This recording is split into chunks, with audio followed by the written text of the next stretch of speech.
Pemirsa Gereja Katedral Jakarta membatasi jumlah umat yang mengikuti ibadah kenaikan Isa Al-Masih. Hanya sebanyak 150 orang saja yang ikut misa dengan menerapkan protokol kesehatan. Selain pembatasan jumlah umat, durasi misa juga diperpendek. Perayaan dibagi dalam 3 sesi, yakni misa pagi, siang, dan sore. Dan untuk misa pagi dan sore dilakukan secara tatap muka khusus bagi umat paroki katedral yang mendaftar.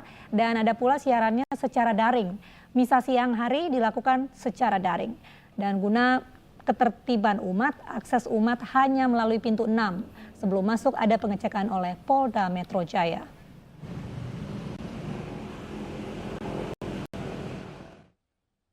Untuk mengetahui bagaimana persiapan misa sore di Gereja Katedral, sudah ada rekan Angelica Devagam. Angel, apakah jemaat sudah mulai berdatangan untuk misa pukul 6 sore nanti? Ya, Stefani dan Mirva, Hari Raya Idul Fitri 1442 Hijriah ini juga bertepatan dengan perayaan umat Nasrani, yaitu Hari Raya Kenaikan Isa Al-Masih atau Hari Raya Kenaikan Tuhan Yesus Kristus. Dan di Gereja Katedral tempat saya mengabarkan ini, seperti tadi yang sudah disampaikan, ada 3 kali misa pada pukul 9, 11 siang dan juga pukul 18 waktu Indonesia Barat atau 6 sore yang mana akan dilakukan sesaat lagi. Kami berada di halaman depan, Stefani dan juga Mirva, di halaman depan dari Gereja Katedral Jakarta. Namun untuk umat Katolik, khususnya mereka yang bisa mengikuti misa di dalam Gereja Katedral Jakarta ini memang tidak melewati di halaman depan ini, sehingga mungkin Anda hanya bisa melihat tampak kosong di halaman depan karena mereka atau umat paroki yang mengikuti misa ini hanya bisa mengakses satu pintu saja, yaitu di pintu 6.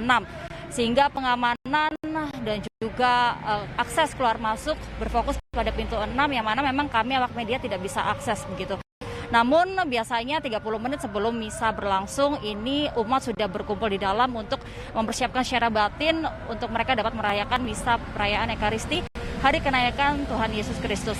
Dan untuk misa yang dapat diikuti secara langsung ini di Gereja Katedral hanya bisa dilakukan 2 kali, yaitu tadi pada pukul 9 pagi dan hari ini sekarang maksud kami pada pukul 6 bagi mereka atau umat yang bisa mengikuti perayaan misa Ekaristi di dalam Gereja Katedral. Ini hanya mereka yang memang terdaftar di Paroki Gereja Katedral Jakarta dan juga sudah mendaftarkan diri di website Bela Rasa milik Gereja Katedral Jakarta, serta dibatasi usianya dari usia 18 hingga usia 59 tahun.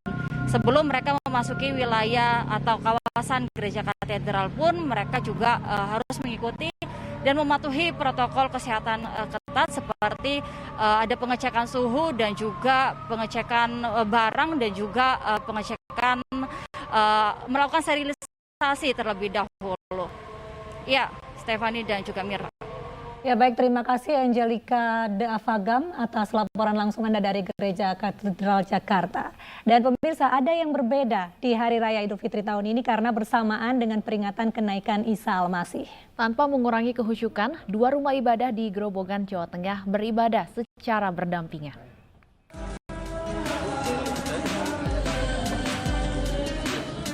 Umat Muslim dari Nusa Dua melaksanakan sholat Id di Masjid Agung Ibu Batutah, Kuta Selatan, Badung, Bali.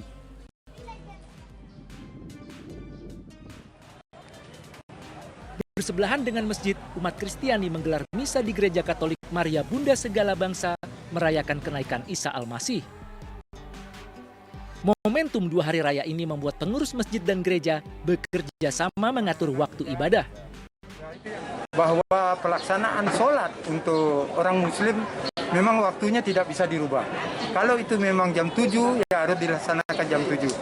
Alhamdulillah karena kebaikan daripada Romo Adi, jadi beliau menggeser waktunya.